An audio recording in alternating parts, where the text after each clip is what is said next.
Nabi Muhammad sallallahu alaihi wasallam kepada kita menjelaskan tentang Islam, menjelaskan tentang kitab suci yang Allah turunkan kepada kita. Dan perlu kita ketahui jamaah yang kami muliakan, banyak orang yang karena keawaman mungkin tidak mengenal Nabi Muhammad sallallahu alaihi wasallam. Dia justru mengenal para artis, pemain film, sinetron, atau pemain sepak bola, ataupun tokoh-tokoh yang lainnya. Bahkan lebih mengenal tokoh-tokoh filsafat, Sokrates, Plato, Aristoteles, dan yang lainnya. Lebih dia kenal. Bahkan subhanallah justru mengedepankan orang-orang kafir. Justru mengagung-agungkan orang-orang kafir, mengambil nasihat dari mereka, berguru kepada mereka, tertarik dengan tulisan-tulisan, argumen, pendapat, ideologi mereka, dan seterusnya. Sehingga tidak mengenal Nabi dan Rasul yang diutus oleh Allah Subhanahu wa ta'ala, yang membawa kecerahan yang sebenarnya, yang membawa ilmu petunjuk yang sebenarnya dari Allah Subhanahu wa ta'ala. Ini di antara sebab pertama orang tidak mengenal Nabi Muhammad sallallahu alaihi wasallam adalah karena kejahilannya atau karena memang tidak mau tahu, sehingga menyebabkan dia jahil, tidak mau tahu. Subhanallah. Sebab yang kedua di antara orang-orang yang tidak mengenal Allah, mengenal Rasulullah Nabi Muhammad sallallahu alaihi wasallam adalah karena salah dalam mengambil ilmu, berita. Salah dalam mengambil khabar. Dan tersebar di masyarakat kita jemaah yang kami muliakan. Mereka mengenal Nabi Muhammad sallallahu alaihi wasallam itu sebagai nur ilahi, cahaya yang terpancarkan dari Allah Subhanahu wa taala, yang mereka sebut Nur Muhammad. Ada dua versi. Yang pertama mengatakan Nur Muhammad ini adalah ciptaan Allah, atau bahkan makhluk pertama yang diciptakan oleh Allah Subhanahu wa taala. Mereka masih menyebutnya makhluk. Itu versi pertama. Versi kedua ini lebih parah. Menyebut Nur Muhammad adalah sebagai pancaran dari zat Allah Subhanahu wa taala. Pancaran dari zat Allah Subhanahu wa taala yang mereka sebut dengan Al-Faidul Ilahi atau Nur Ilahi tadi. Pancaran yang mereka katakan alam ini sifatnya qadim bersamaan dengan Allah Subhanahu wa taala. Sifatnya azali, sudah ada sejak awalnya. Hanya saja Allah Subhanahu wa taala sebagai sebab terjadinya alam. Jadi muncul bersamaan, sebab bersamaan dengan akibat. Muncullah ya, alam ini bersamaan dengan kemunculan Allah Subhanahu wa taala, kata mereka. Ini tentu pemikiran kufar, pemikiran yang penuh dengan kekufuran, pemikiran yang penuh dengan penyimpangan, sehingga menganggap Nur Muhammad adalah pancaran pertamanya dari zat Allah Subhanahu wa ta'ala. Ini terkenal di masyarakat kita, bahkan di kajian-kajian tarekat, Pak. Di kajian-kajian tarekat yang pertama dibahas itu adalah bahasan kaji-kaji Nur Muhammad. Ini dia. Ada katanya ya, setelah terpancarnya Nur Muhammad dari zat Allah Subhanahu wa ta'ala, kemudian terjadi aksi kejar-kejaran, katanya. Subhanallah. Subhanallah atas paham yang mereka katakan.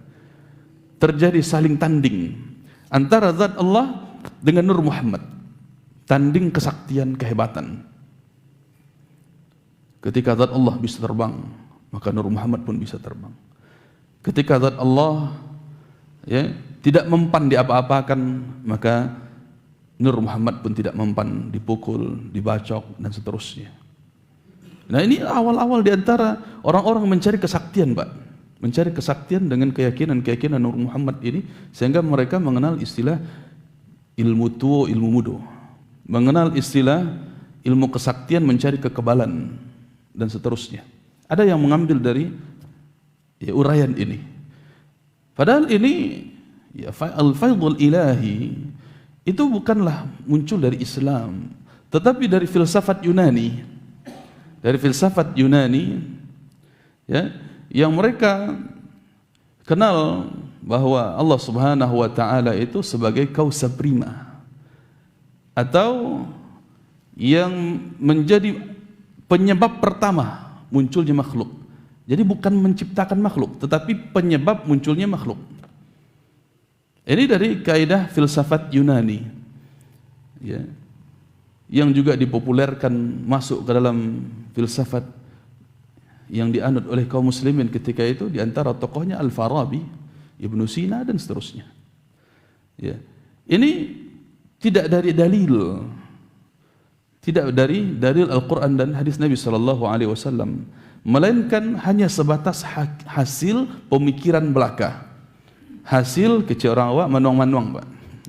Hasil olah otak saja, memikirkan bagaimana sumbernya alam semesta ini sehingga adanya Tuhan, adanya makhluk dan seterusnya. Bahkan ya, orang-orang seperti ini yang kita sampaikan tadi tidak menganggap Nabi Muhammad itu sebagai makhluk, tidak.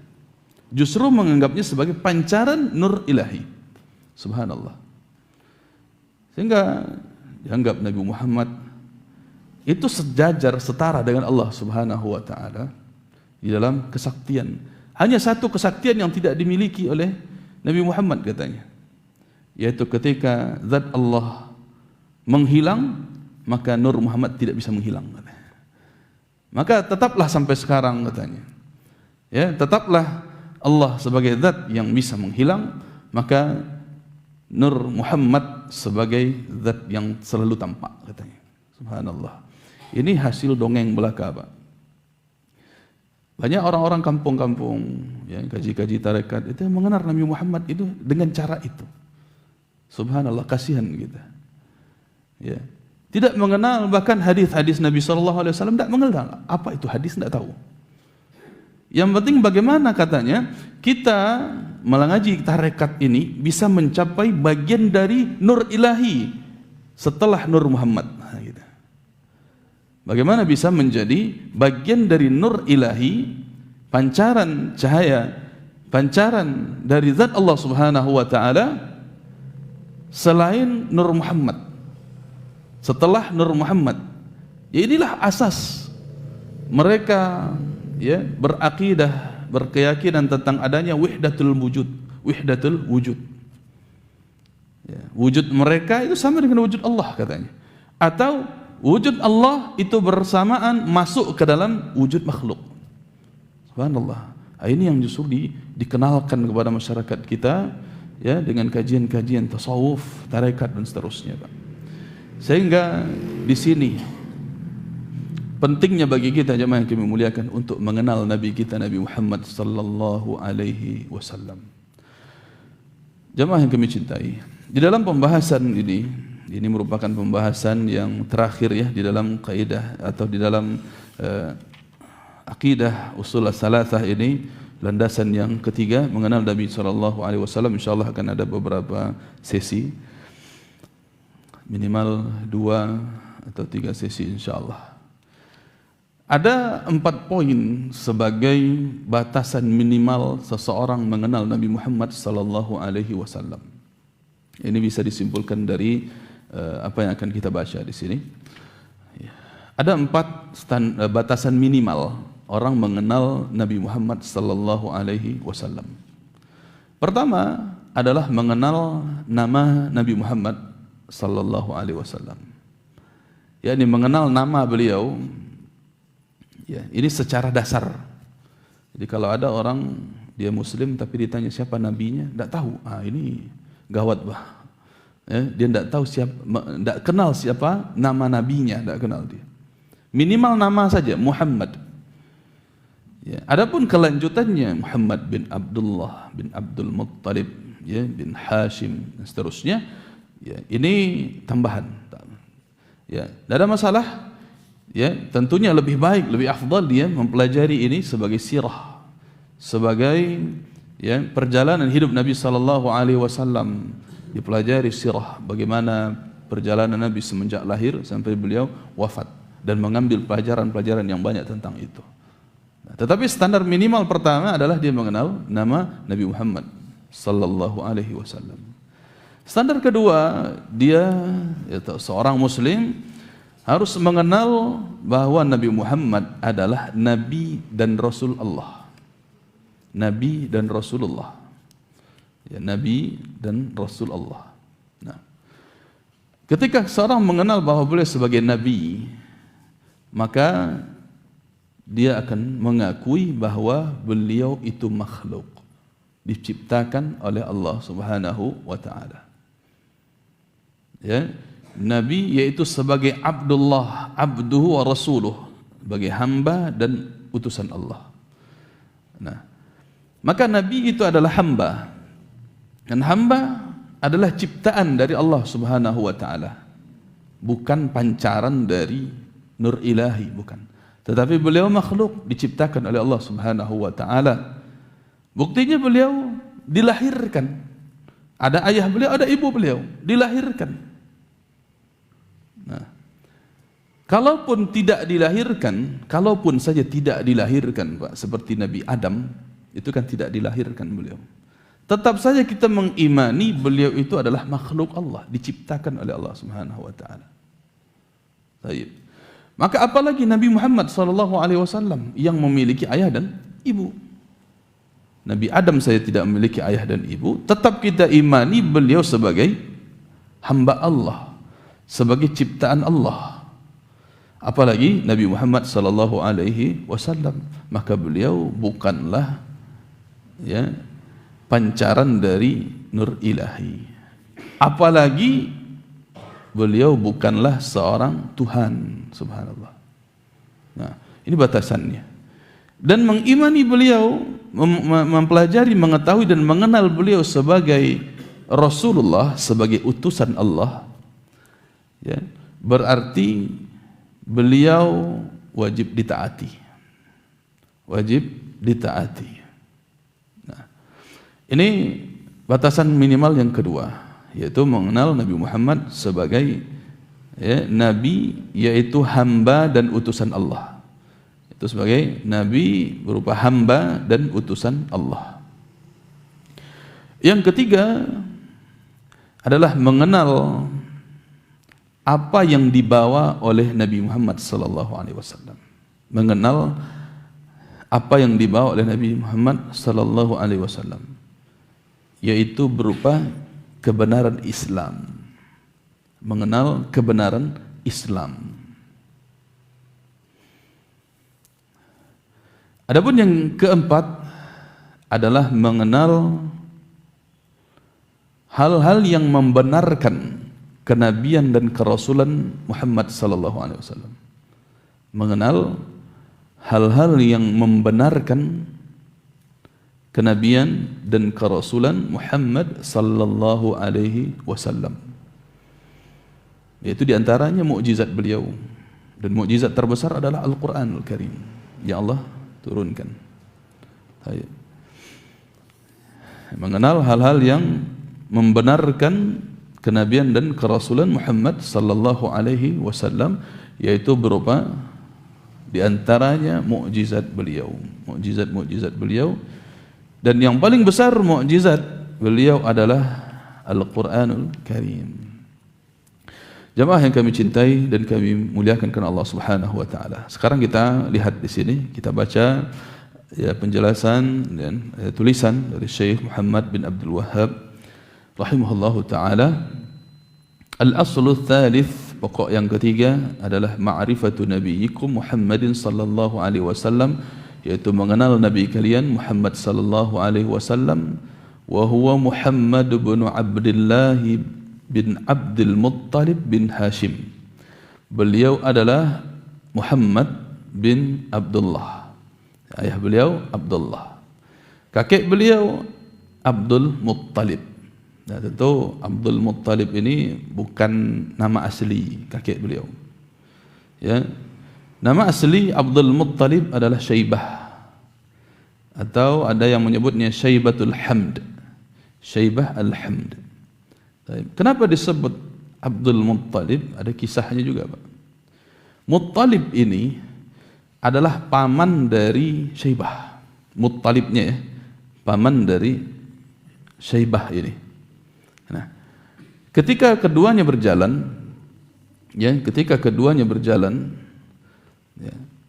maka seringnya beliau keluar dari rumah berpanas-panasan, maka Syaibah ini ya, jadinya berkulit hitam.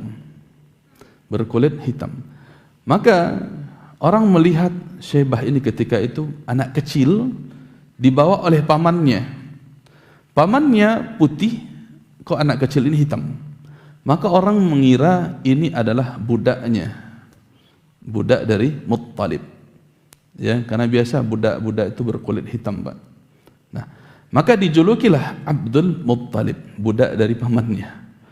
Nah, nama asli beliau adalah Syaibah Al-Hamd. Ini kakek Nabi sallallahu alaihi wasallam. Ya. Bin Hashim. Ini kakek berikutnya, berarti kakek keempat. Ya, ayah ketiga berarti Abdullah, kemudian ayahnya Abdul Muttalib, kemudian ayahnya lagi Hashim. Hashim ini pula bukan nama asli beliau, tapi gelar juga. Gelar. Jadi orang-orang Arab itu biasa memanggil orang-orang lain dengan gelarnya untuk membedakan.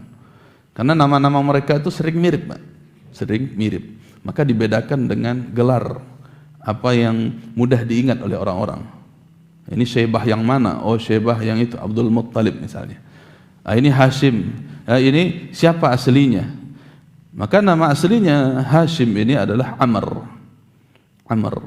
Nah, orang kalau nama Amr itu terlalu banyak, maka Amrnya mana? Hashim. Kenapa digelari sebagai Hashim? Dahulu beliau ini ya suka membantu orang, terutama di masa orang-orang kelaparan di zaman Arab ketika itu. Jadi beliau biasa mengadon roti, mengadon tepung bersama dengan minyak yang dibuat menjadi nama di daerah Arab itu tharid. Kalau kita mungkin mengartikannya bubur, tetapi tidak ditemukan bubur seperti itu di kampung kita, Pak. Tapi ini sebagai makanan favoritnya orang-orang Arab. Nah, tharid ini beliau padukan dengan roti dan daging. Maka ya orang mengenalnya Yahshim, isim fa'ilnya Hashim. Nah, maka beliau dijuluki sebagai Hashim, yaitu orang yang mencampurkan tharid tadi dengan daging, maka disebut dengan gelar Hashim. Ya, ini hanya sekadar mengenal sedikit saja, Pak. Kita tidak akan membahas berpanjang-panjang insyaallah dalam masalah sirah nabawi, ya, dengan apalagi tentang nasab beliau. Intinya kita akan mengenal insyaallah pada poin-poin dasar dan hal sedikit yang kita kembangkan dari situ. Wa Hashim min Quraisy. Hashim ini bagian dari ya suku Quraisy. Wa Quraisyun minal Arab, dan suku Quraisy ini adalah bagian dari bangsa Arab. Wal Arabu min dzurriyyati Ismail bin Ibrahim al-Khalil. Dan bangsa Arab ini adalah bagian dari keturunan Ismail bin Ibrahim al-Khalil alaihi wassalatu wassalam. Nah, jadi keturunan Nabi Ismail itu biasa yang disebut dengan Al-Kinani, yang kemudian menyebar di bangsa Arab. Nah, maka orang-orang Arab ini memiliki suku yang paling mulia. Ya. Suku yang paling mulia dari bangsa Arab itu adalah Quraisy, suku Quraisy. Nah, kemudian ya keturunan Quraisy yang di antara keturunan yang mulia ini adalah jalur nasabnya Nabi Muhammad sallallahu alaihi wasallam, dari kakek-kakek beliau tadi. Ya. Baik. Jemaah yang kami muliakan, kami cintai karena Allah Subhanahu wa taala. Alaihi wa ala nabiyyina afdhalus salati wassalam. Kemudian Syekh melanjutkan, semoga Allah Subhanahu wa taala menyampaikan sebaik-baik as-salah dan as-salam ya kepada mereka seluruhnya, yaitu Nabi Muhammad sallallahu alaihi wasallam dan kepada Ismail, Ibrahim dan yang disebutkan tadi. Baik. Maka jemaah yang kami cintai dan kami muliakan karena Allah Subhanahu wa taala, ini mengenal nama Nabi Muhammad sallallahu alaihi wasallam beserta kemudian beliau bawa kita mengenal kelanjutannya. Walahu minal umri 63 sanah. Nabi Muhammad sallallahu alaihi wasallam ini memiliki umur yaitu 63 tahun. 63 tahun. Minha arba'una qabla an-nubuwah. Di antara 63 ini ada arba'una qabla an-nubuwah. 40 tahun sebelum kenabian, sebelum diangkat menjadi nabi.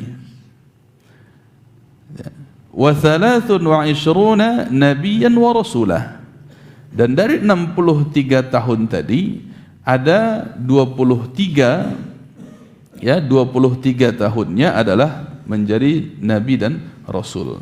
Ya, 40 tambah 23. Ya, 23 tahun ini beliau sebagai nabi dan rasul. Nah, ini yang disebutkan oleh Syekh Utsaimin rahimahullahu taala di sini, ya, ma'rifatu sinnihi wa makani wiladatihi wa muhajarihi wa qad bayyanaha Syekh biqaulihi wa lahu min al-umri 63 sana wa baladuhu Makkah wa hajara ila al-Madinah. فقد ولد بمكة وبقي فيها 53 سنة ثم هاجر إلى المدينة فبقي فيها 10 سنين ثم توفي فيها في ربيع الأول سنة 11 بعد الهجرة. Jemaah yang kami cintai, ya, tentunya dalam menyebutkan umur ini, ya, ini hal yang pokok untuk diketahui oleh seseorang di dalam mengenal Nabi sallallahu alaihi wasallam juga. Adapun mengenal kapan beliau dilahirkan, tentunya yang secara kesepakatan para ulama sejarah yang disepakati adalah tahun lahir beliau. Yang ketika itu orang tidak menyebutnya dengan angka, Pak, tetapi disebut dengan istilah atau peristiwa.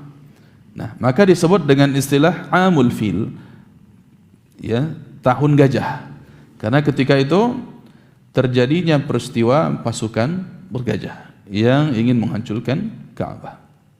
Maka disebut dengan amul fil, orang mengenalnya itu saja. Sehingga jemaah yang kami muliakan, adapun berkaitan dengan tanggal lahir beliau dan bulan lahir beliau, ini diperselisihkan panjang oleh para ulama. Panjang perselisihan yang tidak memiliki riwayat kebenaran yang mutlak sedikit pun. Nah, jadi ada yang menyebutnya beliau sallallahu alaihi wasallam lahir, ya, di bulan Rabiul Awal. Ada menyebut angka, ada yang 12, ada angka yang lain 5 misalnya. Ada yang menyebut beliau itu lahir di bulan Rajab. Jadi tidak disepakati oleh ulama sejarah tentang hari lahirnya Nabi tentang tanggal dan bulan lahirnya Nabi sallallahu alaihi wasallam. Yang ada riwayat dari Nabi sallallahu alaihi wasallam adalah berkaitan dengan harinya saja, yaitu hari Senin. Ketika beliau ditanya tentang puasa hari Senin, maka beliau menjawab, itulah hari yang aku dilahirkan. Nah, maka hanya sebatas harinya saja, tidak ditentukan, tidak dijelaskan secara mutlak kebenaran riwayatnya bahwa beliau lahir tanggal dan bulan sekian. Adapun jemaah yang kami muliakan, tanggal dan bulan wafat beliau itu yang disepakati oleh para ulama. Tanggal dan bulan wafatnya beliau adalah 12 Rabiul Awal. Ini disepakati. Jadi inilah justru yang disepakati oleh orang-orang tentang, ya, wafatnya Nabi sallallahu alaihi wasallam. Jadi subhanallah, barangkali orang-orang merayakan ya peristiwa atau yang disebut dengan perayaan Maulid Nabi, mereka adakan di 12 Rabiul Awal, padahal itu adalah hari wafatnya Nabi sallallahu alaihi wasallam. Jangan-jangan orang tersebut merayakan bahwa Nabi sallallahu alaihi wasallam telah wafat. Subhanallah. Ya, ini tentunya ya diingkari oleh para ulama. Maka tidak dikenal di zaman Nabi sallallahu alaihi wasallam beliau merayakan hari ulang tahun beliau, tidak pernah. Merayakan hari kelahiran beliau, tidak pernah beliau rayakan itu. Begitu pula sahabat-sahabat beliau, bahkan istri kesayangan beliau, seluruh istri beliau, ya, yang paling tersayang di antaranya pertama Khadijah, kemudian juga Aisyah, tidak pernah merayakan hari kelahiran Nabi sallallahu alaihi wasallam. Ya, karena tidak dikenal dalam Islam perayaan hari kelahiran, tidak pernah. Tidak dikenal hari ulang tahun, perayaan ulang tahun di dalam Islam, tidak. Yang berkaitan dengan individu seseorang, apalagi menjadikannya sebagai bentuk ibadah taqarrub kepada Allah Subhanahu wa taala dengan hari tersebut. Jemaah yang kami cintai dan kami muliakan karena Allah Subhanahu wa taala. Ya, adapun perhitungan Hijriyah, ya, perhitungan tahun Hijriyah itu sebagaimana yang telah kita jelaskan sebelumnya, hanya dikenal di masa kekhalifahan Umar bin Khattab radhiyallahu taala ya anhu, sehingga dihitungnya ya berdasarkan tahun hijrahnya Nabi sallallahu alaihi wasallam. Nah, jemaah yang kami cintai, kemudian disebutkan pula tentang ya, negeri kelahiran beliau, yaitu wa baladuhu Makkah wa hajara ila Madinah. Nah, tempat kelahiran beliau yaitu Makkah, dan beliau ya, pindah atau hijrah ke Madinah. Nah, sebelumnya Syekh Muhammad bin Abdul Wahhab rahimahullah taala beliau katakan, nubbi'a bi Iqra wa ursila bil Muddaththir. Nabi sallallahu alaihi wasallam diangkat pertama kali menjadi nabi itu dengan firman Allah Subhanahu wa taala, Iqra bismi rabbikal ladzi khalaq khalaqal insana min 'alaq Iqra wa rabbukal akram alladzi 'allama bil qalam 'allamal insana ma lam ya'lam, dari ayat 1 sampai 5. Nah, sehingga di sini pun kita imani, ya kita yakini inilah awalnya Nabi Muhammad sallallahu alaihi wasallam mendapatkan wahyu, dan ketika itu ya sekaligus menetapkan beliau sebagai nabi. Ya, tetapkan beliau sebagai nabi, tapi belum sebagai rasul, belum. Nah, wa ursila bil Muddaththir. Adapun beliau diangkat menjadi rasul adalah ketika diturunkan firman Allah Subhanahu wa taala, ya ayyuhal muddaththir qum fa'anzir wa rabbaka fakabbir wa thiyabaka fatahhir war rujza fahjur wa la tamnun tastakthir wa li rabbika fasbir. Ya, yaitu surat Al-Muddaththir 1 sampai 7. Ya, inilah pengangkatan Nabi Muhammad sallallahu alaihi wasallam sebagai rasul.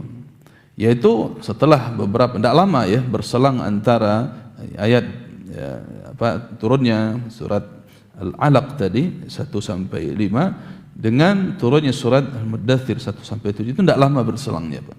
Tidak lama jaraknya. Ya, karena di riwayat dikisahkan beliau sallallahu alaihi wasallam ya ketika keluar dari Gua Thur ketika itu dengan ketakutan yang penuh, dengan sangat ketakutan dengan apa yang beliau dapati, dengan apa yang beliau saksikan dengan turunnya wahyu melalui malaikat Jibril yang mendekap beliau sejadi-jadinya sampai beliau ketakutan, menggigil dan kedinginan. Akhirnya beliau ya berselimut di rumah beliau, yaitu rumah Khadijah. Tayyib. Jemaah yang kami muliakan. Dan ketika itu pula lah langsung diturunkan oleh Allah Subhanahu wa taala surat Al-Muddaththir 1 sampai 7. Ya ayyuhal muddaththir, wahai hamba yang berselimut. Wahai orang yang berselimut, yaitu Nabi Muhammad sallallahu alaihi wasallam. Qum fa'anzir, bangkitlah, bangunlah, fa'anzir, maka berikanlah peringatan. Berikanlah peringatan. Ingatkan manusia. Ya, sampaikan ancaman-ancaman Allah kepada manusia. Nah, Kita ketahui jamaah yang kami muliakan, perbedaan antara Nabi dan Rasul yang pernah kita bahas. Kalau Nabi itu diantara perbedaannya adalah diberikan wahyu oleh Allah Subhanahu wa taala, namun tidak diperintahkan untuk menyampaikannya. Tidak punya tugas untuk menyampaikan wahyu tersebut. Hanya diberikan wahyu saja. Nah, adapun Rasul yaitu diturunkan wahyu oleh Allah Subhanahu wa taala dan disuruh untuk menyampaikannya, Maka ini perintah tersebut, qum fa'anzir. Nah, ini diantara penjelasan para ulama tentang perbedaan antara Nabi dan Rasul. Ya, ada yang lainnya sebagaimana yang pernah kita sampaikan juga, ya, perbedaan yang mencolok antara Nabi dan Rasul. Ya, kalau Nabi itu biasanya diutus pada kaum-kaum yang tidak banyak kesyirikan di situ, bahkan belum ada kesyirikan. Makanya diutus Rasul untuk memberantas kesyirikan, memurnikan tauhid. Nah, ini sebenarnya pengertian yang saling terkumpul, yang bisa dikumpulkan, dua-duanya tidak bertolak belakang. Sehingga jemaah yang kami muliakan, perintah pertama yang perlu kita ketahui juga, perintah pertama setelah Iqra, bacalah, ya, adalah perintah untuk menyampaikan peringatan. Kalau kita lihat, ini bagian dari nahi mungkar, Pak. Perintah untuk nahi mungkar. Qum fa'anzir, bangkitlah engkau wahai Muhammad dan berilah peringatan, sampaikan ancaman-ancaman Allah Subhanahu wa taala untuk pelaku-pelaku syirik. Ya, untuk pelaku-pelaku syirik. Ya, qum fa'anzir wa rabbaka fakabbir. Ya, wa rabbaka fakabbir. yakni kabbirhu bit tauhid, agungkan Allah dengan tauhidnya, ya, agungkan Allah Subhanahu wa taala dengan mentauhidkannya.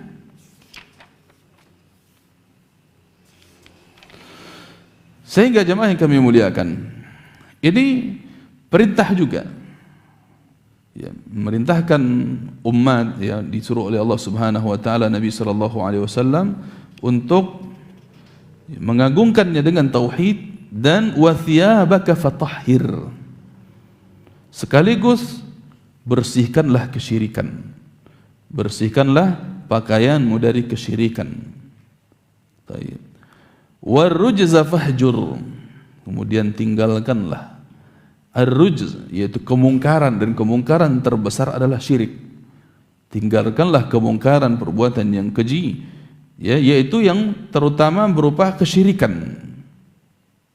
Wala tamnun tastakthir, dan janganlah engkau bermaksud ketika memberi itu untuk mendapatkan yang lebih banyak dari apa yang diberi. Wali rabbika fasbir, dan hendaklah engkau bersabar untuk Rabbmu. Jemaah yang kami cintai dan kami muliakan karena Allah Subhanahu wa taala, ya, kita lanjutkan pembahasan ini. Kemudian Nabi sallallahu alaihi wasallam tentunya harus kita pahami juga, wa bima ursila wa limadha, apa tujuan Nabi sallallahu alaihi wasallam diutus oleh Allah Subhanahu wa taala. Dijelaskan oleh Syekh Muhammad bin Shalih Al-Utsaimin rahimahullahu taala, faqad ursila bi tauhidillah taala wa syari'atihi al-mutadamminati li fi'l al-ma'muri wa tarki al-mahdhuri, wa ursila rahmatan lil alamin li ikhrajihim min dhulmati asy-syirki wal kufri wal jahli ila nuril ilmi wal imani wat tauhid, حتى ينالوا بذلك معرفة الله ورضوانه، حتى ينالوا بذلك مغفرة الله ورضوانه وينجوا من عقابه وسخطه.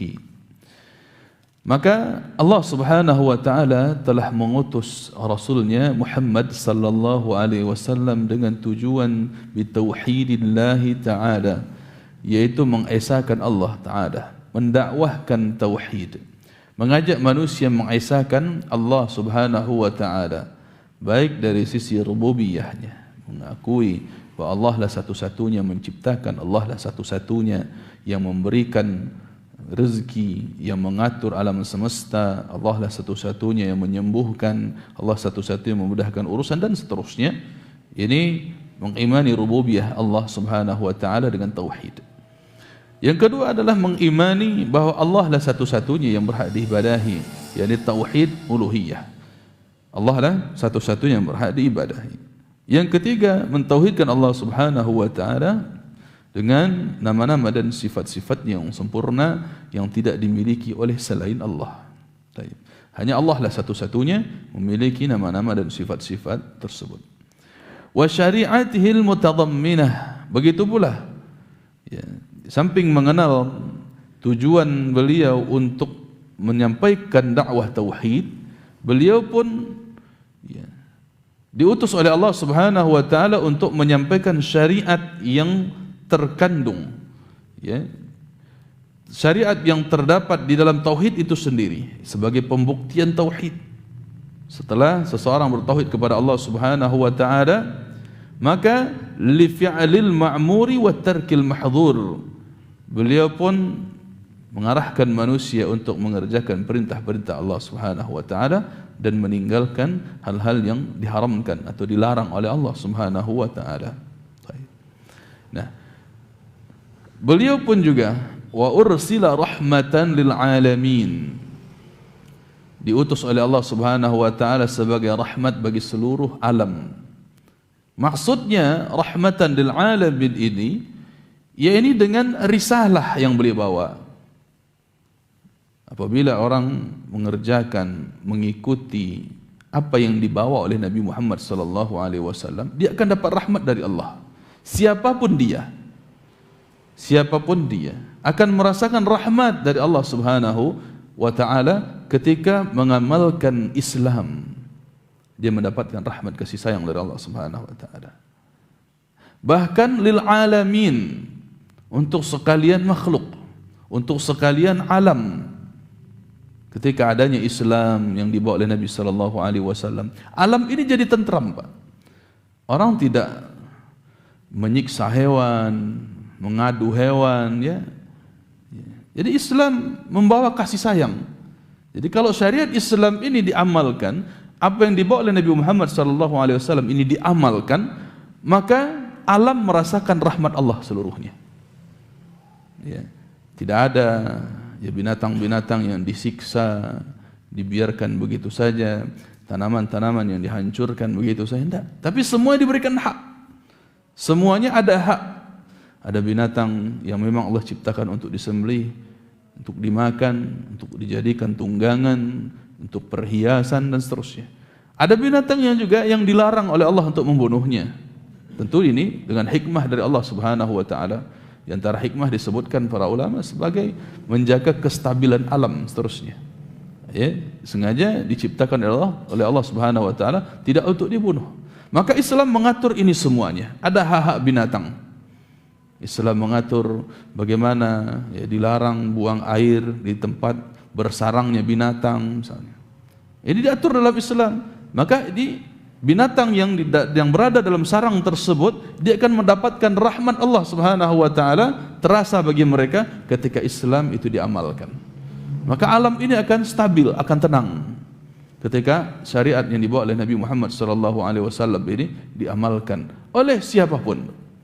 Jadi kalau ada orang mencari rahmat dari Allah melalui Nabi Muhammad sallallahu alaihi wasallam, hendaklah dia mengamalkan apa yang dibawa oleh Nabi sallallahu alaihi wasallam. Ya, maka inilah yang dijelaskan oleh Ibnu Abbas radhiyallahu taala anhuma ketika Nabi sallallahu alaihi wasallam bersabda ya bahwa penuntut ilmu agama itu didoakan yastaghfiru lahu man fis samawati wal ardi, didoakan oleh seluruh penduduk bumi dan langit. Untuk siapa? Untuk penuntut ilmu. Ini didoakan oleh seluruh penduduk bumi dan langit hatta al-hitana fil ma', sampai-sampai ikan-ikan di lautan pun ikut mendoakannya. Kenapa? Karena Ibnu Abbas menjelaskan, karena penuntut ilmu, mereka yang belajar ilmu agama itu akan mengamalkan, mempraktekkan hak-hak seluruh makhluk, sehingga makhluk-makhluk tersebut memintakan ampunan kepada Allah untuk orang yang belajar ilmu agama. Karena dia ketika belajar ilmu agama, dia paham ini hak binatang apa, hak manusia awalnya, ya, hak tetangga apa, hak pengguna jalan apa, hak tamu apa, ya, hak tuan rumah apa, hak orang yang memberikan makan apa, hak orang yang datang bahkan mengemis meminta-minta apa haknya, ya, apa hak keluarga, hak ayah, hak istri, seluruh manusia apa hak mereka. Ini dipelajari dan diamalkan oleh talibul ilm, oleh orang yang belajar agama. Ya. Begitu juga hak binatang apa. Kalau binatang tersebut sudah dipelihara, apa haknya? Diberikan makankah, diberikan minumkah, diberikan pasangan untuk berkembang biak dan seterusnya. Ini haknya. Ya. Kalau seseorang itu memelihara tanaman, apa hak tanaman itu? Diberi minum, disiram dan seterusnya, dibersihkan dan seterusnya. Ini hak-haknya. Maka ketika Nabi SAW diutus oleh Allah sebagai rahmatan lil alamin, menunjukkan bahwa rahmat tersebut terasa oleh seluruh makhluk-makhluk Allah Subhanahu wa taala. Inilah diantara tujuan diutusnya Nabi Muhammad SAW. Jadi jemaah yang kami muliakan, rahmatan lil alamin yang dipahami oleh orang-orang liberal itu tidak seperti yang dipahami oleh orang Islam. Orang liberal menyebut rahmatan lil alamin itu artinya sudah membiarkan orang dalam kesalahan, itu yang dimaksud. Tidak suka menyalah-nyalahkan orang, tetapi membiarkan dia dalam kesalahan. Apapun kesalahan, biarkan saja. Jangan diganggu, jangan ditegur, jangan diingatkan. Biarkan saja. Kalau dia zalim kepada orang lain, udah biarkan saja. Akhirnya yang terjadi hukum rimba, maka tidak akan terjadi rahmat. Ya, orang mencuri, udah biarkan aja. Orang berzina, sudah biarkan saja. Orang mabuk-mabukan, biarkan saja. Orang ya menzalimi kedua orang itu, sudah biarkan saja. Tidak diingatkan. Ya, maka ini yang mereka katakan, tidak ada kebenaran yang hakiki, kata mereka. Ya, lagi-lagi ini juga diambil dari ya, teorinya orang filsafat yang disebut dengan teori relativitas. Ya. Ya. Semua benar, kata mereka. Semua benar, yang mereka kenal dengan istilah al-indiyah. Apa yang ada padaku benar. Ungkapan lain mereka itu, ketika ya kamu ya menganggap sudah di atas kebenaran dengan apa yang kamu anut, maka jangan katakan orang lain salah. Tapi apa? Katakan juga mereka benar gitu. Jadi semua benar terkait dengan sudut pandang siapapun. Nah, ini akidah-akidah yang menyimpang. Inilah konsep-konsep orang liberal. Ya, karena mereka berpikir dengan sebatas akal saja. Air ini ya bisa terasa enak, bisa terasa pahit. Tergantung siapa yang meminumnya. Kalau orang sehat yang meminumnya enak. Kalau orang sakit yang meminumnya jadi pahit. Maka tergantung sudut pandang siapa yang meminumnya. Maka dua-duanya benar. Mau dia manis, mau dia enak, mau dia pahit, itu benar tergantung siapa yang meminum, katanya. Nah, begitulah kebenaran itu. Tergantung siapa yang melakukan. Subhanallah. Nah, ini yang dianut orang-orang liberal. Ya, dan inilah yang mereka katakan sebagai rahmatan lil alamin tadi. Subhanallah. Jemaah yang kami cintai dan kami muliakan. Ya, kalau semua orang dikatakan benar, ya, akal siapa yang menjadi timbangan di situ? Ya, dia mencuri dikatakan benar. Ya, menurut siapa dia benar? Ya, menurut siapa dia benar? Ya, ini kalau dia katakan menurut pelakunya dia benar gitu. Jadi bagaimana kalau semua orang mencuri, merampas, merampok, membunuh? Ya, akan terjadi apa? Kekacauan. Ya, pembunuhan di mana-mana tanpa hak. Ya, ini wilayah kita, dunia yang kita tempati ini tidak lagi merasakan rahmat Allah Subhanahu wa taala, karena tidak ada satupun yang berhak dilarang. Orang menzalimi orang lain sudah biarkan saja, menzalimi binatang sudah biarkan saja. Ya, bermaksiat dia biarkan saja. Ini agama Islam, rahmatan lil alamin katanya. Ya. Jadi menurut orang-orang liberal yang rusak akalnya, rahmatan lil alamin yang dibawa Nabi SAW itu adalah membiarkan setiap orang berbuat semaunya. Itu yang dimaksud. Ini bertentangan dengan apa yang dibawa oleh Nabi SAW. Padahal Nabi SAW dijelaskan oleh Syekh Utsaimin di sini Wa ursila rahmatan lil alamin li ikhrajihim min zulmati syirki wal kufri wal jahli ila nuril ilmi wal imani wat tauhid. Untuk mengeluarkan manusia tersebut dari kegelapan syirik, dari kegelapan kesyirikan. Jadi ditegaskan ya, wa rahmatan lil alamin ini untuk mencegah manusia jangan berbuat syirik. Kalau kita bertauhid kepada Allah, dapat rahmat dari Allah gitu. Tapi kalau berbuat syirik, jauh dari rahmat Allah. Begitu maksudnya rahmatan lil alamin. Wal kufri, begitu juga jangan berbuat kekufuran. Kalau berbuat kekufuran, jauh dari rahmat Allah. Wal jahli, jangan bodoh. Tetapi harus berilmu. Ya, jadi mengangkat manusia dari kebodohan, mengeluarkan manusia dari gelapnya kebodohan. Inilah rahmatan lil alamin di bawah Nabi sallallahu alaihi wasallam. Dengan syariat yang beliau ajarkan, kita tahu bagaimana tata cara bertauhid kepada Allah, tata cara salat, kita tahu bagaimana tata cara membayar zakat, haji dan seterusnya. Kita tahu tentang adab bertetangga, adab makan, adab bersin sekalipun, adab buang air, kita tahu semuanya. Dan kita amalkan ini sehingga membuat kenyamanan dalam diri kita ketika merasakan rahmat Allah Subhanahu wa taala di saat menjalankan yang diajarkan oleh Nabi Muhammad sallallahu alaihi wasallam. Ila nuril ilmi wal imani wat tauhid. Hal itu menuju kepada cahaya ilmu, ya, dari gelapnya kesyirikan, gelapnya kekufuran dan gelapnya kejahilan menuju kepada terang benderangnya ilmu pengetahuan, terang benderangnya iman dan terang benderangnya tauhid kepada Allah Subhanahu wa taala. Sehingga hatta yanalu bidzalika maghfiratallahi wa ridwanahu wa yanju min iqabihi wa sukhtihi. Sehingga dengan sebab demikian manusia menerima maghfirah, ampunan dari Allah Subhanahu wa taala. Wa ridwanahu, manusia mendapatkan keridhaan dari Allah Subhanahu wa taala. Wa yanju min iqabihi wa sukhtihi, dan dengan demikian manusia selamat dari azab Allah, dari kemarahan Allah Subhanahu wa taala. Jadi jemaah yang kami muliakan, mengingatkan manusia, melarang manusia dari kemungkaran, dari syirik, dari bid'ah, dari maksiat, kita cegah mereka dari itu, berarti kita telah menyampaikan rahmat dari Allah Subhanahu wa taala. Kita sayang kepada mereka supaya mereka tidak diazab oleh Allah, supaya selamat dari azab Allah dan mendapatkan ampunan dari Allah, mendapatkan keridhaan, kecintaan dari Allah Subhanahu wa taala. Jadi jangan dikira orang-orang yang menyalahkan, orang-orang yang mengingatkan kesalahan kita dalam artian menghina, dalam artian memojokkan kita. Tidak, Pak. Tetapi justru dia sedang menampakkan kecintaannya kepada kita, menyampaikan rahmat dari Allah Subhanahu wa taala untuk seluruh alam semesta ini.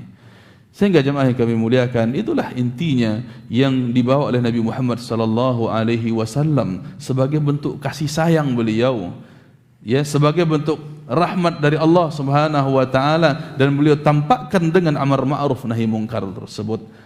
Tidak berarti beliau mendiamkan segala kemungkaran-kemungkaran yang terjadi. Maka Syekh kemudian melanjutkan, ba'athahu Allah bin nidarati 'anil syirki wa yad'u ila at-tauhid wad dalil qawluhu ta'ala ya ayyuhal muddaththir qum fa'anzir wa rabbaka fakabbir wa thiyabaka fatahhir war rujza fahjur wa la tamnun tastakthir wa li rabbika fasbir. Allah Subhanahu wa taala mengutus beliau Nabi Muhammad sallallahu alaihi wasallam agar mengingatkan manusia dari bahaya kesyirikan, wa yad'u ila tauhid, dan mengajak, mendakwahkan manusia kepada mengesahkan Allah Subhanahu wa taala. Dalilnya adalah surat Al-Muddathir ayat 1 sampai 7 yang kita sebutkan tadi. Wa makna qum fa'anzir, kata beliau. Secara jelas beliau sampaikan di sini makna dari kalimat Allah, dari firman Allah, qum fa'anzir, bangkitlah, bangunlah dan beri peringatan, yakni yunziru 'anis syirki wa yad'u ila tauhid, yaitu agar Nabi Muhammad sallallahu alaihi wasallam menjelaskan peringatan Allah tentang kesyirikan, dan wa yad'u ila tauhid, agar mendakwahkan manusia kepada mengesahkan Allah Subhanahu wa taala. Wa rabbaka fakabbir ay 'azzimhu bit tauhid, makna dan agungkanlah Rabbmu, Artinya adalah azimhu bit tauhid, agungkan ia dengan mengesakannya. Wa thiyabaka fatahhir, ay tahhir a'malaka anisyirki.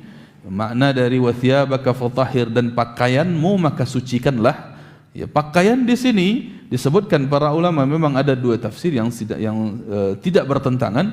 Yang pertama, ada yang menafsirkan pakaian yang ada di badan kita ini maka sucikanlah, ini diantara perintah bersuci dari najis.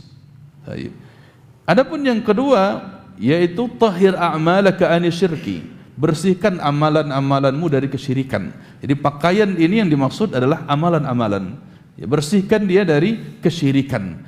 Maka kedua makna ini ya benar, kedua makna ini benar dan tidak saling bertentangan.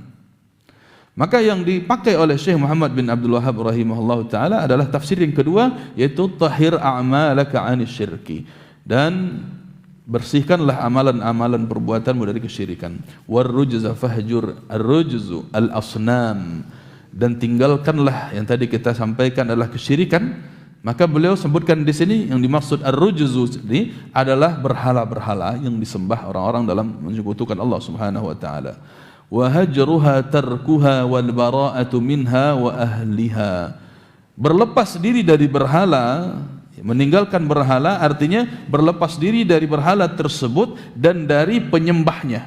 Dari penyembahnya, jangan ikut-ikutan, jangan berkasih sayang dengan mereka, jangan berloyalitas dengan mereka.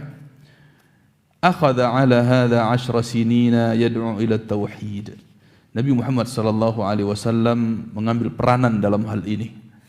Khusus mengambil peranan dalam mendakwahkan tauhid ini selama 10 tahun. Selama 10 tahun di fase Makkah tentunya. Wa ba'dal 'ashri 'urija bihi ila sama. Barulah kemudian setelah tahun ke-10 kenabian, Nabi Muhammad sallallahu alaihi wasallam diangkat oleh Allah Subhanahu wa taala ke langit. Wa furidat alaihi salawatul khamsu, dan Nabi sallallahu alaihi wasallam diwajibkan kepada beliau untuk umat beliau salat yang 5 waktu. Wa shalla fi Makkah 3 sinin, dan Nabi sallallahu alaihi wasallam sempat salat, yakni salat fardu 5 waktu selama di Makkah, yaitu selama 3 tahun. Ya, 3 tahun ini tentu sebelum hijrah ke Madinah. Wa ba'daha umira bil hijrati ila al Madinah. Dan setelah itu, yakni setelah tahun 13 kenabian, berarti tahun 13 kenabian, artinya setelah 13 tahun di Makkah, di mana 10 tahun pertama fasenya beliau hanya khusus mendakwahkan tauhid. Barulah setelah 10 tahun beliau mendakwahkan perintah salat, dan beliau pun melaksanakannya. Dan kemudian setelah itu beliau diperintahkan umira bil hijrati ilal Madinah. Beliau diperintahkan hijrah menuju Madinah. Syekh Utsaimin menjelaskan, amara Allah azza wa jalla nabiyahu Muhammadan sallallahu alaihi wasallam bil hijrati ila al Madinah lianna ahla Makkah mana'uhu an yuqima da'watahu. Allah Subhanahu wa taala memerintahkan Nabi Muhammad sallallahu alaihi wasallam berhijrah, yakni pindah, ya, meninggalkan Makkah menuju Madinah. Kenapa? Karena penduduk Makkah ketika itu mana'uhu an yuqima da'watahu. Penduduk Makkah ketika itu melarang beliau, mencegah beliau, menghalang-halangi beliau ketika beliau menyampaikan dakwahnya. Ketika beliau menyampaikan dakwahnya. Nah, jemaah yang kami muliakan, ini diantara hikmahnya ketika ya seseorang sudah berupaya ya di kampungnya sendiri, ya sudah berusaha mendakwahkan orang-orang di kampungnya sendiri, ya. Namun ternyata ya makin berat, ya, sampai tak bisa dia melaksanakan ibadahnya sendiri pun tak bisa. Sampai dia kewalahan, mendapatkan ancaman yang besar, ancaman yang tak sanggup lagi dia untuk menahannya sebagai manusia. Maka dengan demikian dia sudah hijrah, tinggalkan kampung tersebut menuju tempat yang lain yang memang di situ orang-orang membutuhkan dakwah kita. Sehingga jemaah yang kami muliakan, tidak perlu kita memaksakan diri yang seakan-akan ini kampung harus berhasil saya dakwahkan. Tidak. Nabi SAW punya perintah dari Allah Subhanahu wa taala untuk hijrah, yang walaupun setelah itu dengan merangkai strategi yang akhirnya kembali beliau ke kampung untuk menaklukkan kampung tersebut dengan Islam, yaitu ketika peristiwa Fathu Makkah. Nah, ini bisa dijadikan hikmah juga jemaah yang muliakan. Mungkin kita di kampung sendiri itu dianggap recehan oleh orang Kalau bahasa sekarang tuh kaleng-kaleng, Pak. Tidak dianggap dakwah kita, tidak diterima dakwah kita. Sialah Pak Jako, tahunya ketek dulu kau ni mereka. Inyo kau medeko dulu ketika ketek. Kini lah pandainya mengecek kau. Lah pandainya mengecek kau syirik, kau bid'ah. Hanya sia dulu. Kadang seperti itu di kampung sendiri, Pak. Akhirnya dihalang-halangi dakwah. Akhirnya dihina, dicaci maki. Nah, bisa saya pindah ke tempat lain dulu. Kemudian di situ dakwah diterima oleh orang lain, dikenal, mulai nanti tulisan-tulisannya, buku-buku dikenal orang, dakwahnya, kajian-kajian dikenal orang. Barulah kemudian bisa jadi di kampung sendiri orang kembali merindukan gitu. Orang kembali merindukan dan bisa kemudian untuk kembali ke kampung untuk mendakwahkan kembali kerabat-kerabat dan keluarga-keluarga dekat kita. Ini diantara hikmahnya.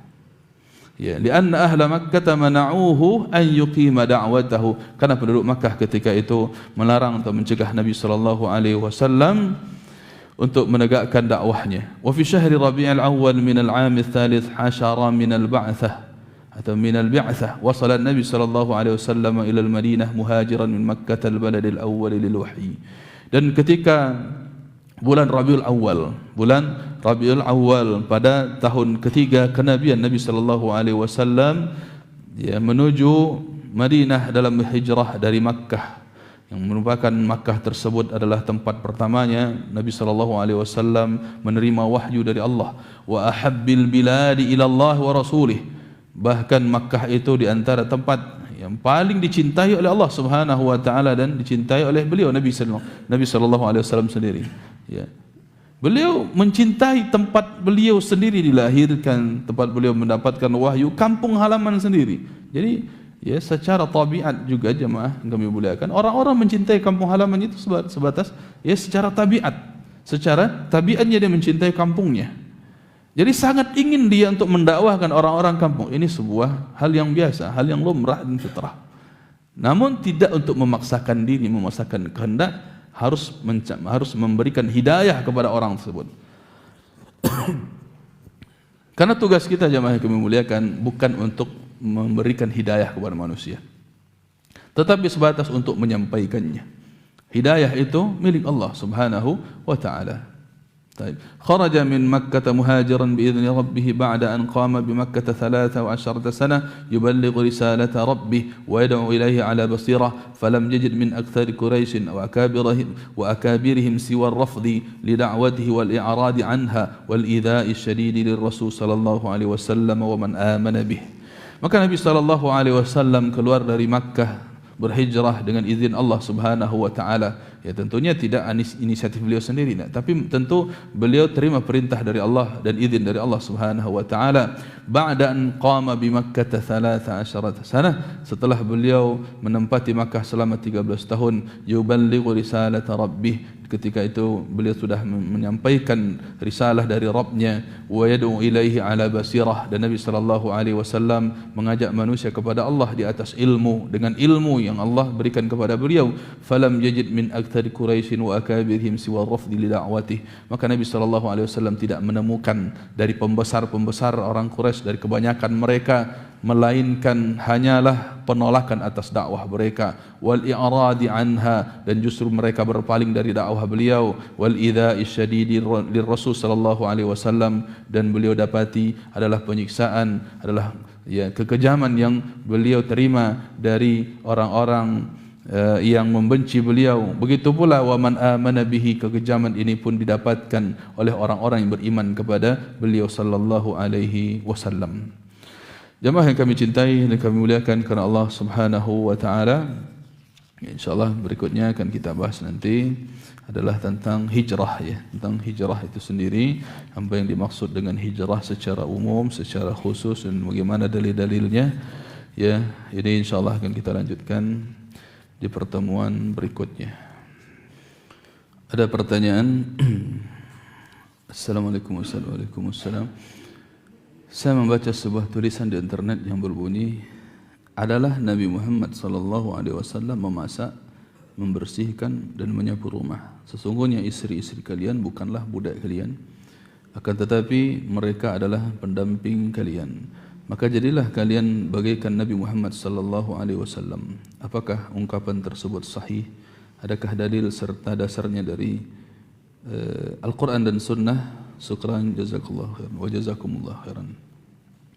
Jemaah yang kami cintai dan kami muliakan karena Allah Subhanahu wa taala, memang ada sebuah hadis ya dalam Sahih Bukhari, Nabi sallallahu alaihi wasallam itu dikisahkan ya oleh Aisyah radhiyallahu taala anha, kana fi mihnati ahlihi.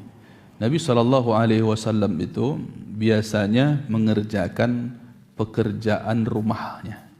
Kana fi mihnah. Mihnah itu pekerjaan harian yang dilakukan oleh seorang istri. Kana fi mihnati ahlihi. Nabi sallallahu alaihi wasallam dia pernah mengerjakan pekerjaan yang dilakukan oleh istri beliau. Fa idza hadaratis salatu qama ila salah. Lalu kalau sudah datang waktunya salat, Nabi SAW menuju salat tersebut, yaitu menuju masjid untuk salat berjamaah. Hadis ini sahih, diriwayatkan oleh Imam Al-Bukhari. Namun pentingnya jamaah kami muliakan karena Allah Subhanahu wa taala, ya penting juga untuk kita ketahui semuanya. Ya. Bahwa memang tugas laki-laki itu adalah memberi nafkah. Tugas laki-laki itu adalah memberikan nafkah kepada keluarganya.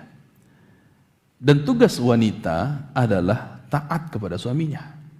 Ini dua kata kunci. Baik. Pertama, tugas seorang laki-laki di dalam rumah tangga adalah memberikan nafkah.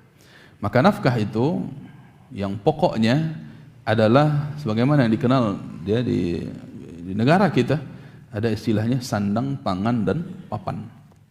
Yaitu nafkah berupa pakaian, nafkah berupa makanan, dan nafkah berupa tempat tinggal. Walaupun tempat tinggalnya ngontrak.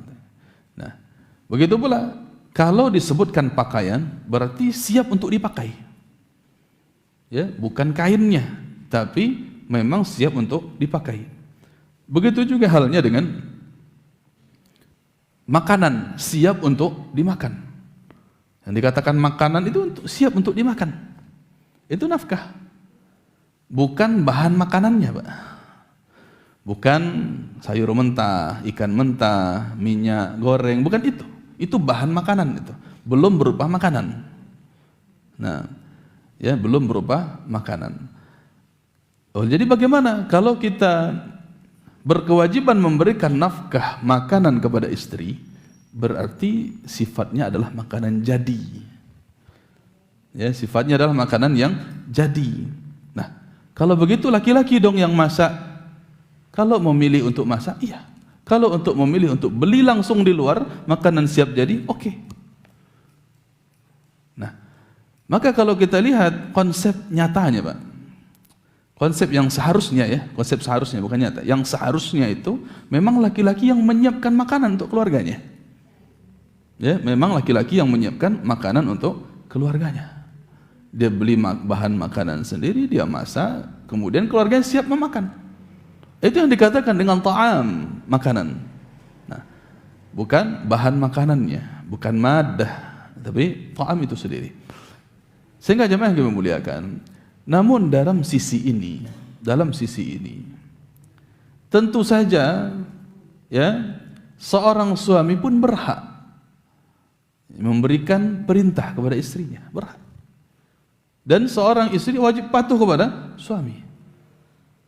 Nah, begitu pula istri pun dengan pengabdiannya kepada suami, berbakti dia kepada suami, berbuat baik dia kepada suami.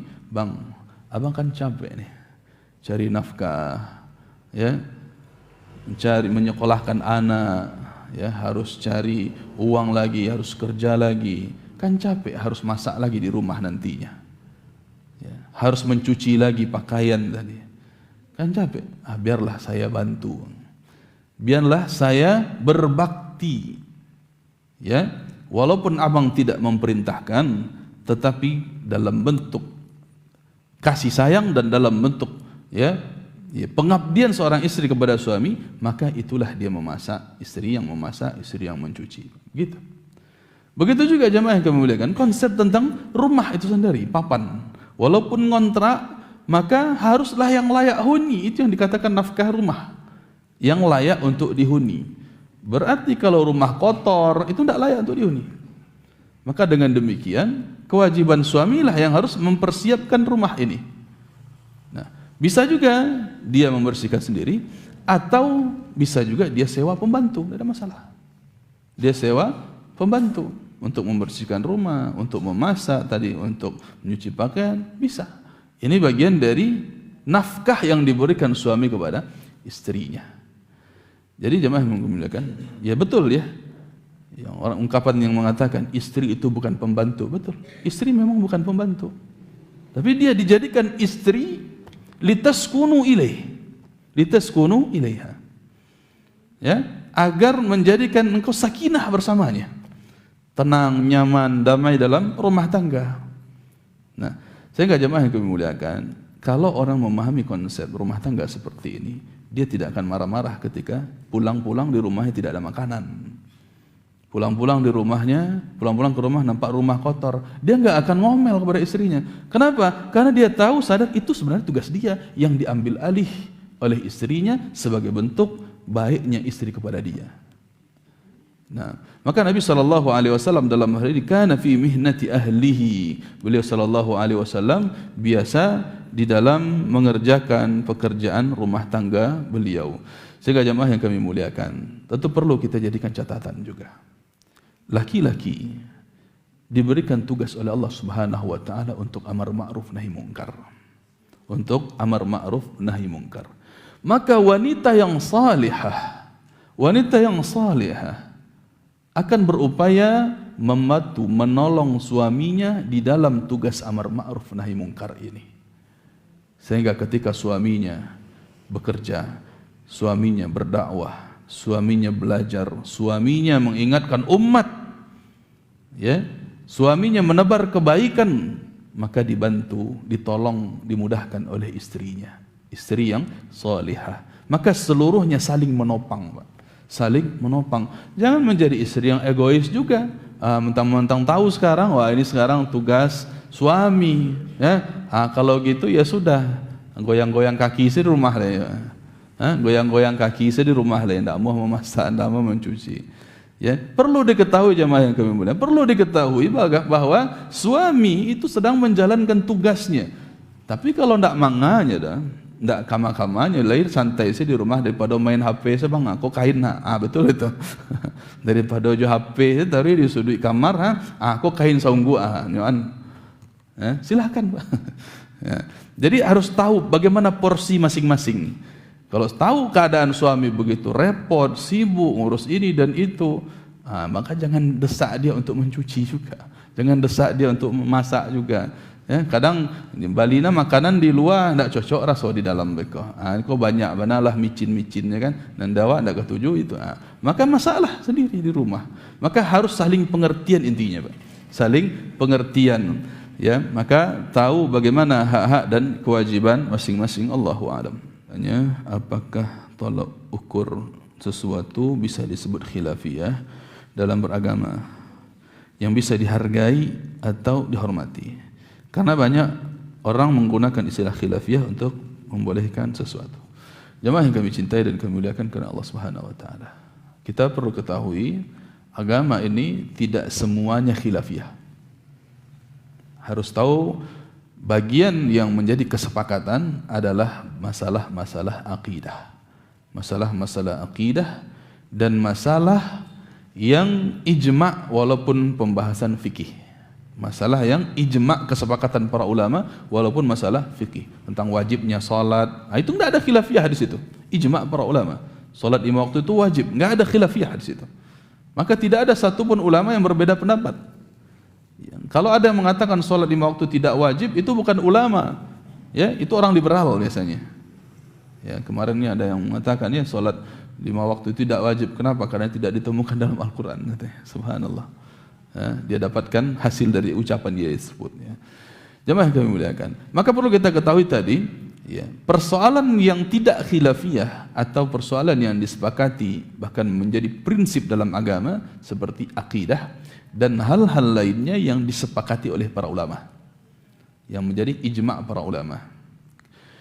Adapun persoalan yang menjadi khilafiyah hanyalah cabang-cabang ya dalam persoalan-persoalan fikih. Cabangnya, furu'nya.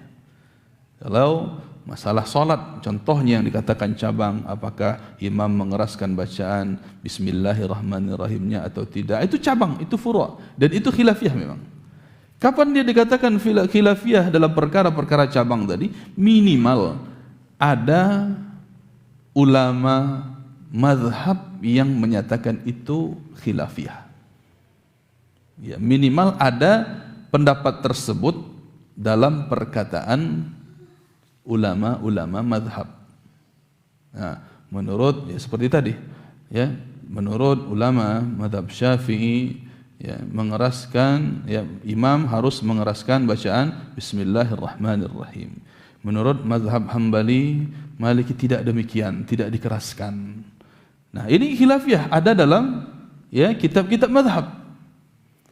Tetapi perkara-perkara yang dianggap khilafiyah tapi tidak ada dalam kitab mazhab sama sekali, ya, tapi dianggap saja khilafiyah, ini bukan khilafiyah. Ya, tidak dianggap khilaf. Seperti apa? Orang setelah salat itu mengusap mukanya. Dicari dalam hadis tak ketemu satupun setelah salat Nabi mengusap mukanya. Dicari dalam kitab-kitab mazhab pun tak ketemu itu. Maka itu bukan persoalan khilafiyah. Ya, Nabi mengusap wajah setelah salam misalnya. Itu tidak ditemukan dalam kitab-kitab mazhab. Apalagi Nabi, ya, apalagi orang salat itu ketika salam dia membuka telapak tangan kanannya itu. Membuka telapak tangan kirinya. Atau ada yang membuka kanan, kiri tetap tutup. Itu tidak ditemukan sama sekali dalam hadis Nabi sallallahu alaihi wasallam. Apalagi dalam kitab-kitab imam mazhab itu tidak sama sekali tidak ditemukan. Yang ada malah dalam riwayat yang sahih Nabi katakan itu terlarang. Janganlah engkau membuka telapak tanganmu ketika salam itu seperti ekor kuda liar. Nah, bahkan terlarang. Maka ini bukan perkara khilafiyah. Ya, pertama tidak ada dalilnya sama sekali menunjukkan hal demikian, justru terlarang. Kedua, ulama mazhab tidak pernah menyatakan itu ada. Ulama mazhab tidak pernah menyatakan hal itu ada. Nah, ini berarti bukan masalah khilafiyah. Tetapi ini masalah apa jadinya? Bid'ah jadinya. Ya, masalah bid'ah yang tidak ada dalilnya. Tapi yang lain yang ada dalilnya diperselisihkan pendapatnya oleh para ulama, ya, ulama yang mana? Minimal ulama madhab, baru dikatakan ini khilafiyah. Baik. Jadi tidak sembarangan jemaah yang dimuliakan kita mengatakan sebuah persoalan itu adalah persoalan khilafiyah. Ustaz, terkait perbedaan Nabi, Rasul dan Rasul yang disampaikan tadi, bahwa Nabi disuruh untuk menyampaikan kepada umat. Bagaimana dengan nabi-nabi yang dilihat Rasulullah SAW ketika Mi'raj? Ada yang tidak ada pengikut, ada yang sedikit, ada yang banyak. Jika ada pengikut, berarti Nabi tersebut berdakwah kepada umatnya. Ini bukan dalam peristiwa Mi'raj ya. Nabi melihat adanya Nabi SAW, Nabi Muhammad ya, melihat nanti ada Nabi yang tanpa mengikut, ada Nabi yang diikuti 1-2 orang saja. Itu nanti setelah bi'atsah, setelah dibangkitkannya manusia di hari kiamat, maka dikumpulkan manusia menuju mahsyar. Ya, ketika itulah Nabi uridat alayyal umam, kata beliau, ditampakkan kepadaku umat-umat. Nah, ditampakkan kepadaku umat-umat, maka aku melihat ada Nabi yang diikuti oleh banyak orang, oleh banyak pengikut. Ada Nabi yang ya diikuti oleh sedikit pengikut atau 1-2 orang, atau ada Nabi yang bahkan tidak punya pengikut. Maka jamaah yang kami muliakan, kami cintai karena Allah Subhanahu wa taala, perlu kita pahami bahwa seluruh rasul itu adalah nabi. Tetapi tidak seluruh nabi adalah rasul. Nah, ini kaidahnya. Seluruh rasul adalah nabi. Jadi bisa jadi Nabi menyebutkan, Nabi Muhammad SAW menyebutkan ada nabi tanpa pengikut, bisa jadi sekaligus itu adalah nabi, sekaligus dia sebagai rasul. Sekaligus dia sebagai rasul. Karena seluruh rasul adalah nabi. Walaupun tidak semua nabi merupakan rasul. Allahu a'lam. Dinamakan apa ini? Apakah orang-orang yang beriman pada masa hidup Rasulullah SAW namun tidak pernah melihat beliau? Bagaimana ahli hadis memandang ini? Barakallahu fiikum.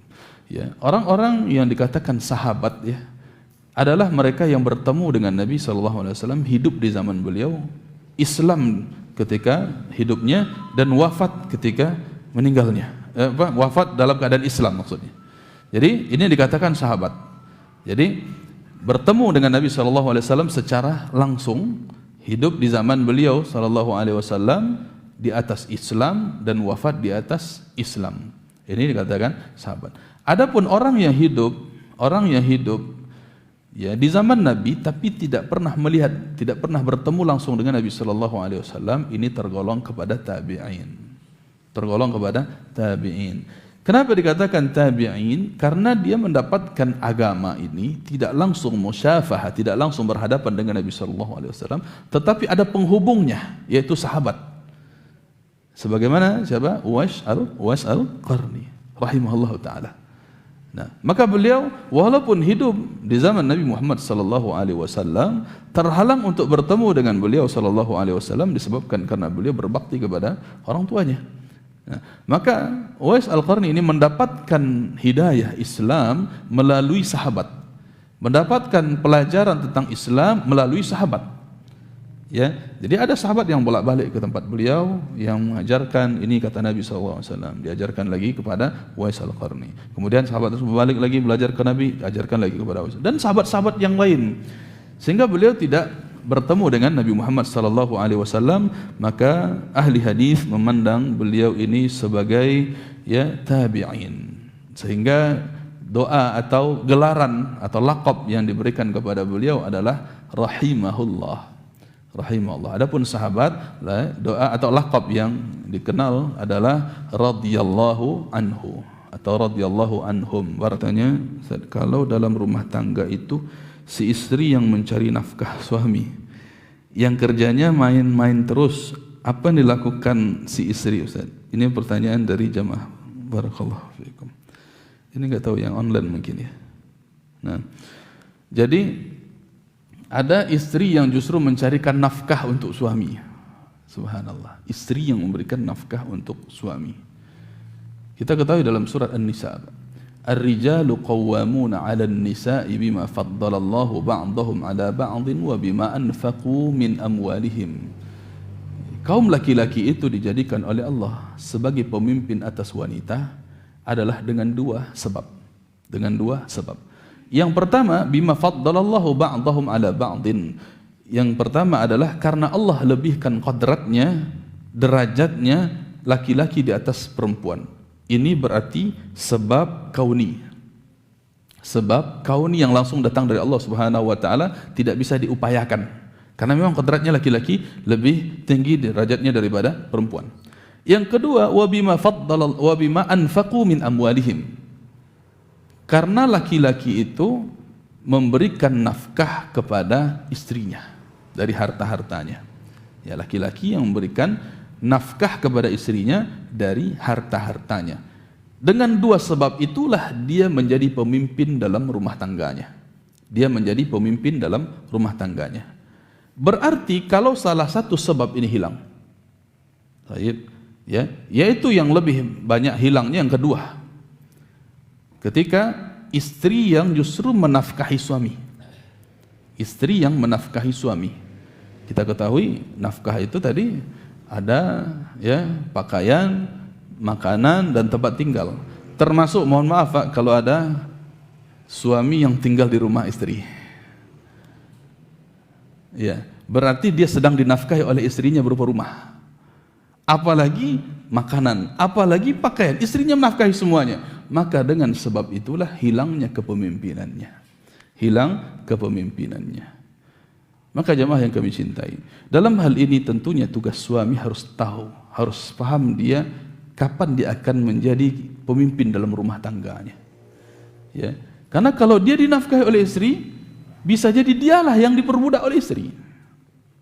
Mohon maaf, mungkin bahasanya bukan memperbudak ya, tetapi suka direndahkan oleh istri.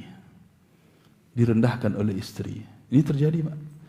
Ya, akhirnya suami disuruh-suruh ke sana ke sini, ya, istri yang bekerja, suami cuma ngantarin istri, pulang ngantarin main HP, main game, ya, sekedar main-main katakan di sini ya. Nah, ini akhirnya menghilangkan derajat kepemimpinan kita sebagai kaum laki-laki. Ini perlu ya dipahami oleh kita semuanya, baik yang sudah berkeluarga ataupun yang belum berkeluarga. Ya. Makanya Nabi SAW menjelaskan ketika seseorang diperintah, orang-orang pemuda diperintahkan oleh Nabi SAW untuk menikah. Ya ma'syarasy syabab man istata'a minkumul ba'ah falyatazawwaj. Wahai sekalian pemuda, siapa di antara kalian yang sudah mampu untuk al-ba'ah, mampu berhubungan biologis dan mampu menafkahi, dua kemampuan. Mampu berhubungan biologis, jadi berhubungan suami istri, dan mampu menafkahi, maka hendaklah ia menikah. Falyatazawwaj, maka hendaklah dia menikah. Sehingga jemaah yang kami muliakan, ya, bagaimanapun keadaan kita, walaupun tidak punya kerja tetap untuk menafkahi, maka usahakan tetap bekerja. Apapun pekerjaannya, mau kita dagang, yang penting jaga harga diri sebagai laki-laki, jangan sampai dinafkahi oleh istri. Namun sebaliknya jemaah yang kami muliakan, kepada kaum wanita, ya, karena ditanyakan di sini ya, apa yang dilakukan si istri dalam hal ini jemaah yang kami muliakan, maka istri pertama sekali harus mengingatkan suaminya tentang hal ini, mengingatkan suaminya tentang konsep kepemimpinan laki-laki dalam Islam. Ada dua sebab tadi. Maka dikenalkan, diajarkan, boleh saja seorang istri untuk memberikan buku, ya, pembahasan tentang ini, ya, tentang laki-laki, tentang tugas dan tanggung jawab seorang suami, ya, ataupun dengan cara mengajak hadir di majelis-majelis yang membahas tentang fikih rumah tangga misalnya. Nah, ya. Kemudian tentunya sang istri, ya, menganjurkan atau, ya, bahkan, ya, mengajak suami untuk bekerja, untuk mencari pekerjaan, ya, agar betul-betul menjadi seorang pemimpin. Nah, begitu. Tetapi jemaah yang dimuliakan, kalau ternyata suami tidak mau dia, ini jadi masalah. Suami tidak mau bekerja, hanya selalu mengharapkan nafkah dari istri, maka dia tidak menunaikan tugasnya dalam memberi nafkah. Tidak menunaikan tugasnya dalam memberi nafkah. Dengan kesengajaannya, maka dalam perkara ini seorang suami berhak minta cerai.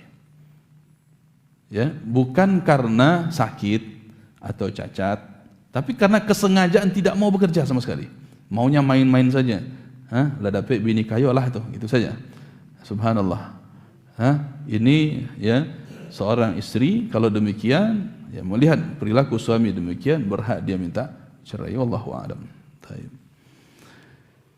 Mungkin sampai di situ. Rasa tidak ada. Iya, Bu. Apa, Bu? Tayyib. Kalau istrinya ikhlas dengan keadaan demikian, tidak ada masalah. Ya, asalkan dia mau siap dan memenuhi tanggung jawabnya sebagai seorang istri. Tetap menjalankan tugasnya sebagai seorang istri yang menghargai suaminya, Walaupun dia yang selama ini memberikan, ya, nafkah dengan sebab kekurangan suaminya, dia ikhlas dengan keadaan demikian, dia siap untuk memberikan apa saja, tidak ada masalah. Ya, hanya saja tentu ini akan mengurangi sedikit demi sedikit, ya, penghargaan, akan menyebut-nyebut pemberian, ya. Subhanallah, ini biasanya secara keadaan yang terjadi, maka seorang suami kehilangan power dalam rumah tangganya, kehilangan kekuasaan, kehilangan kepemimpinan dalam rumah tangganya. Walaupun hal ini, ya, pada konsep dasar fikihnya dia boleh bertahan dengan itu selama istrinya meridai itu. ikhlas dengan hal itu, dia boleh bertahan dalam rumah tangganya itu. Tapi kalau dia tidak betah, tidak mau bertahan, tidak ridho dia karena tidak dinafkahi oleh suaminya, barulah tadi dia diberikan hak untuk menggugat syar'i, Allahu a'lam. Baik. Ya, sebagaimana juga siapa kalau tidak salah Jabir ya, atau Allahu a'lam, yang memiliki istri kaya namun suaminya miskin. Ya, sahabat Nabi sallallahu alaihi wasallam, Jabir bin Abdullah. Abdullah bin Mas'ud juga. Nah, ini ya ditanyakan kepada Nabi sallallahu alaihi wasallam, wahai Rasulullah, saya punya banyak harta, ada perhiasan, ada ini. Sudah mesti dikeluarkan zakatnya. Maka kepada siapa aku harus membayar zakat? Sedangkan suamiku miskin. Ya, dalam hal ini jemaah kami muliakan, perlu kita pahami, miskinnya beliau sahabat di sini bukan berarti tidak menafkahi, bukan berarti tidak menafkahi sama sekali, tidak. Tetapi keterbatasan